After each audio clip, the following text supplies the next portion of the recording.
Shalom saudara, selamat pagi. Mari sama-sama hari ini, pagi ini kita duduk diam di kakinya Tuhan. Mendengarkan suaranya, tinggal tenang dan sambil menyembah Tuhan. Yang mau katakan amin. Mari pejamkan matamu saudara. Kami datang Tuhan Yesus mau menyembah-Mu pagi hari ini Tuhan. Kami tahu Engkau hadir di tempat di mana kami berada Tuhan Yesus. Bertahta atas setiap pujian kami Tuhan. Kami rindu mengagungkan nama-Mu Tuhan Yesus. Oh Yesus.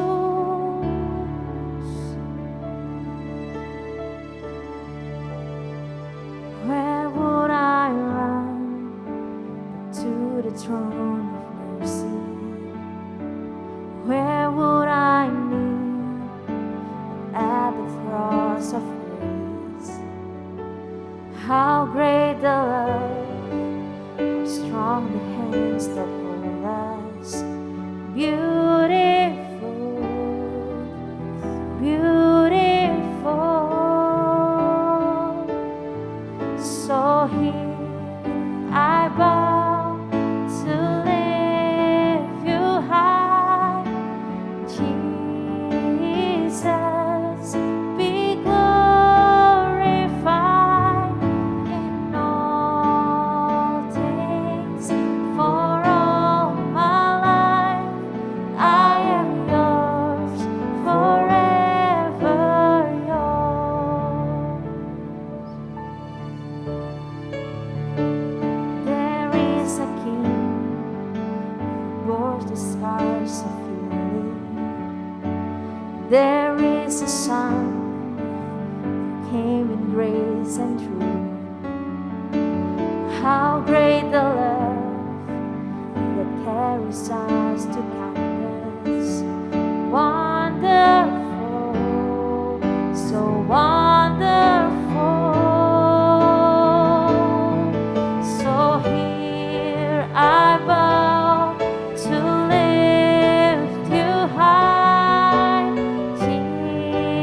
Jesus, be glorified in all things. For all my life I am yours, forever yours. So here I bow, so here I bow to lift you high, Jesus, be glorified in all things. For all my life I am yours, forever yours. God here, and now be lifted high, right here and now be glorified. God of heaven and earth, God who brought me back to life, I am yours forever. Sekali lagi saudara. God here and now be lifted high, right here and now be glorified. God of heaven and earth, God who brought me back to life, I am yours, forever yours.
So here I bow to lift you high,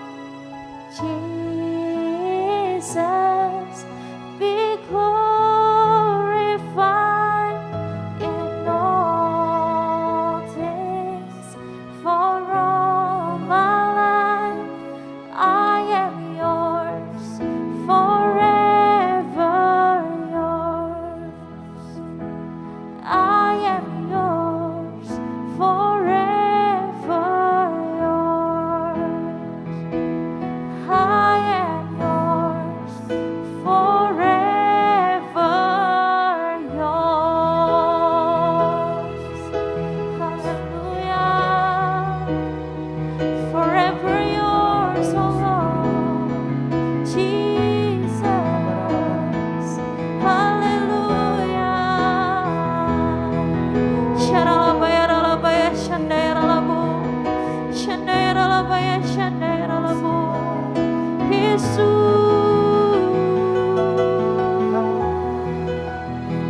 Shandaya, ralabaya, shandaya, ralabu. Yesus, kami sembah Engkau Raja, kami sembah Engkau yang mulia. Yesus Tuhan.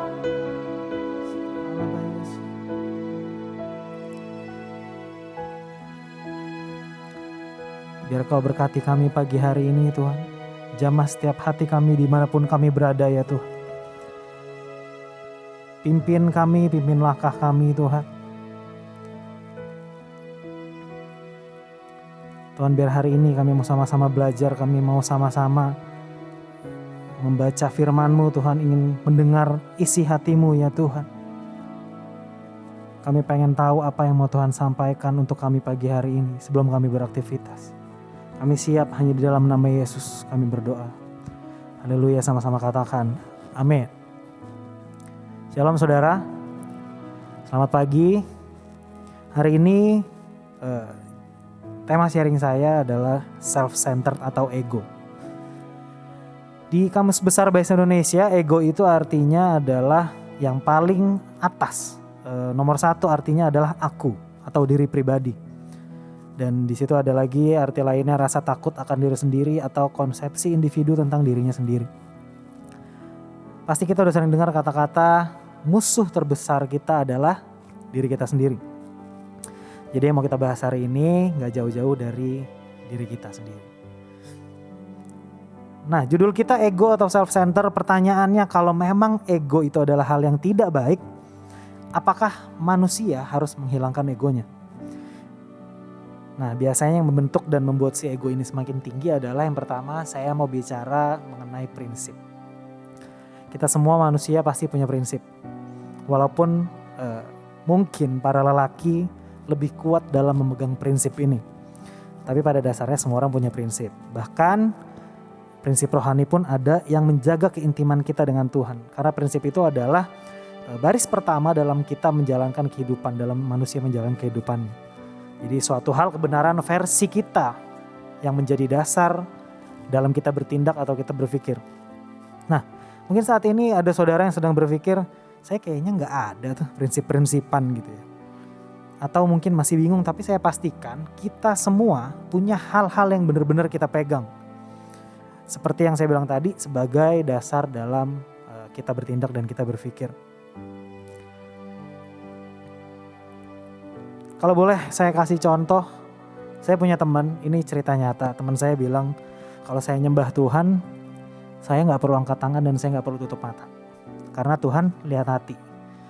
Tapi Bapak Ibu Saudara, teman saya yang lain, dia pernah cerita juga, katanya waktu dia nyembah dan dia ngalamin Tuhan gitu. Dia mengalami yang namanya holy laughter. Kalau Bapak Ibu Saudara tahu, holy laughter adalah sesuatu yang mungkin yang bisa terjadi kalau kita mengalami lawatan Tuhan.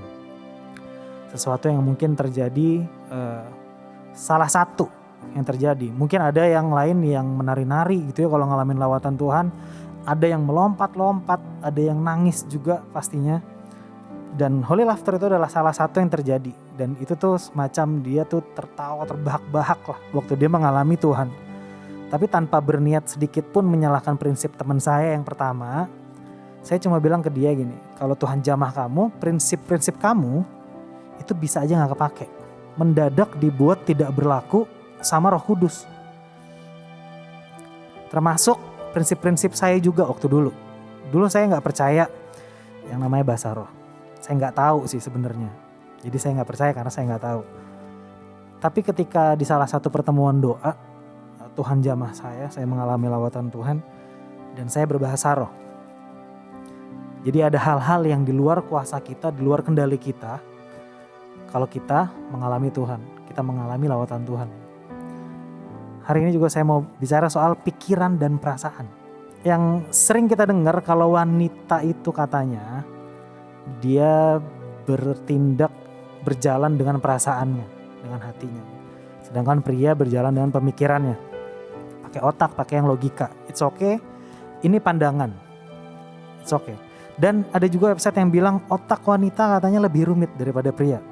Karena di waktu-waktu tertentu aliran darah wanita bisa lebih banyak mengalir di otak wanita gitu ya.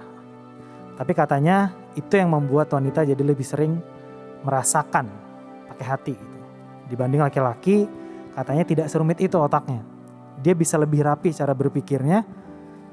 Dan yang dipakai itu adalah sesuatu yang aktif yang masuk di logika.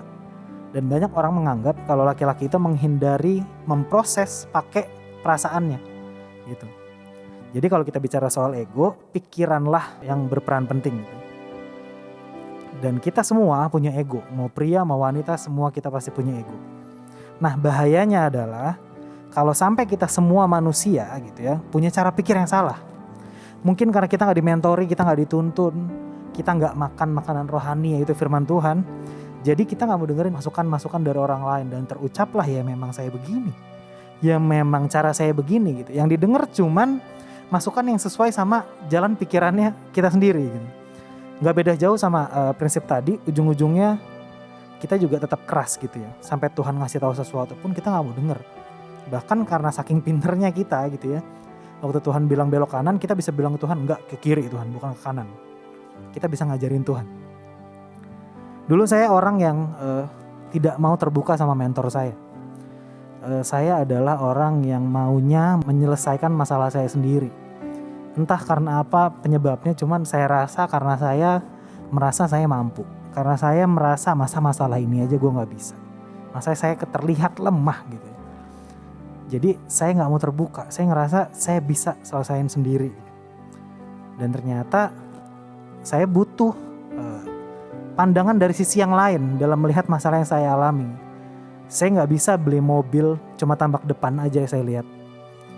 Sedangkan mentor saya mungkin melihat tampak belakangnya ini udah kacanya retak, lampunya mati, bodinya udah lecet. Sedangkan saya dari depan melihatnya, wih masih bagus banget nih mobil. Kita harus bisa melihat dari semua sisi dan kita butuh mentor, kita butuh kakak rohani. Jangan sampai kita adalah orang yang anti evaluasi. Selalu kita ngerasa bisa, selalu ngerasa kuat, selalu ngerasa benar. Bahkan yang kita lakukan cuma untuk nyenengin diri kita sendiri, bukan untuk nyenengin hatinya Tuhan.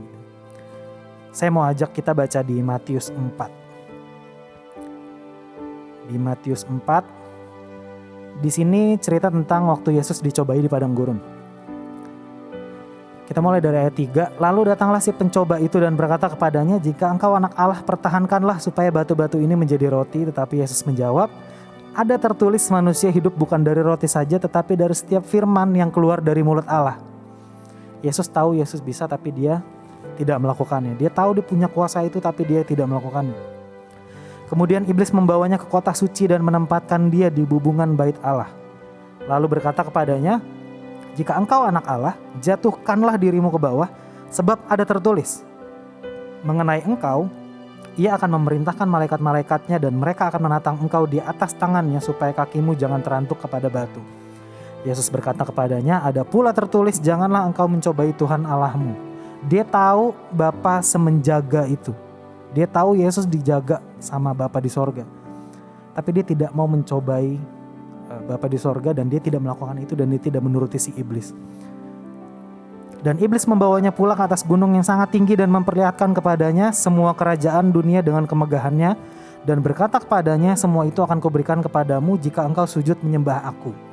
Maka berkatalah Yesus kepadanya, enyahlah iblis, sebab ada tertulis, engkau harus menyembah Tuhan Allahmu dan hanya kepada Dia sajalah engkau berbakti. Di sini Yesus tahu kalau dia bisa melakukan apa yang iblis katakan. Dia punya kuasa untuk mengubah batu menjadi roti. Dia tahu kalau dia jatuh pasti Bapa akan menjaganya. Dia tahu kalau dia sudah punya semuanya tanpa harus menyembah si iblis. Gitu. Jadi yang saya mau tanya, kalau memang Yesus tidak menuruti si iblis, apakah Yesus terlihat lemah saat itu? Di ayat terakhir tadi, di ayat 11, lalu iblis meninggalkan dia dan lihatlah, malaikat-malaikat datang melayani Yesus. Yesus tidak terlihat lemah sama sekali.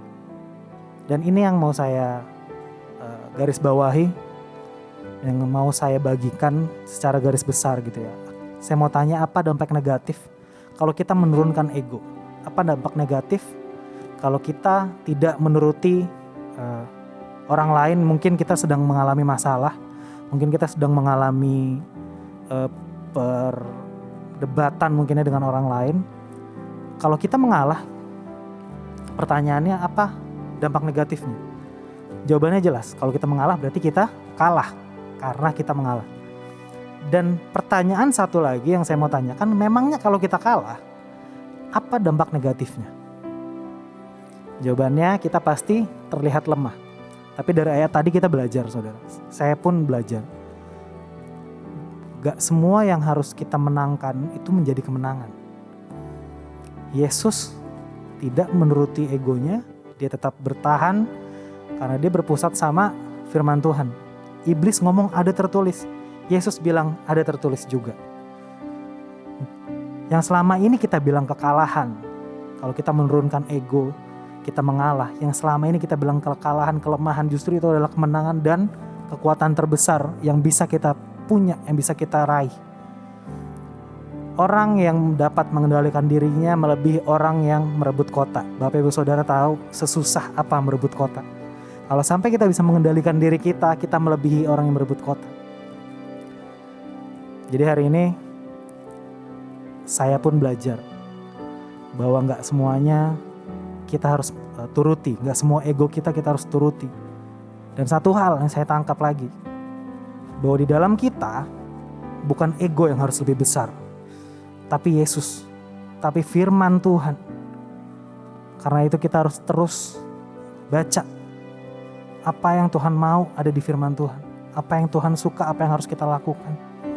Bukan ego kita yang semakin besar, bukan diri kita yang semakin besar, justru kita harus semakin kecil dan Yesus semakin besar. Dan sama-sama kita pejamkan mata, sama-sama kita mau nyanyi lagu ini. Yesus terlebih besar, Yesus terlebih besar di dalamku, di dalamku.